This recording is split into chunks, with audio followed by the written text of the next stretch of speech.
और अब शकील अहमद की सफाई आई है उनके बयान पर। वो बयान जो बेंगलोर में हुए धमाके को लेकर उन्होंने दिया था कि बीजेपी को उसका फायदा मिलेगा।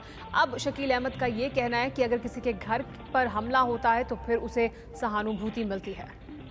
जब ये क्लियर नहीं था कि ये सिलेंडर का ब्लास्ट है या टेरर अटैक है, उसी समय मैंने कहा था कि अगर टेरर अटैक है और बीजेपी के दफ्तर के सामने हुआ है तो स्वाभाविक रूप से बीजेपी को कुछ सिंपैथी होगी और पॉलिटिकल पार्टी को कोई सिंपैथी होती है तो उसका फायदा उसको वोट से होता है। अभी इलेक्शन भी वहां आने वाला है। मैंने कोई बीजेपी पर आरोप नहीं लगाया।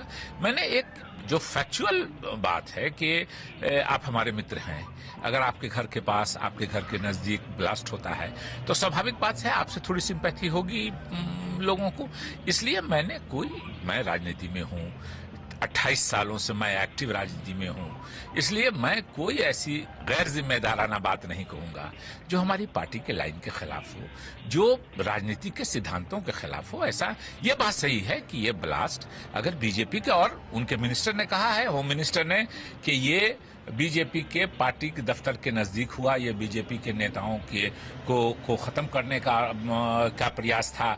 चूंकि चुनाव होने वाला है इसलिए बीजेपी के नेताओं को एक तरह से लीडरशिप जो है बीजेपी की कर्नाटक की, उसको समाप्त करने की बात है। तो ये बात तो खुद उनके जो होम मिनिस्टर हैं शायद उन्होंने टीवी पे कहा है, मैंने भी देखा है वो बाइट। तो मैंने बीजेपी पर कोई आरोप नहीं लगाया, ये बहुत स्पष्ट होना चाहिए।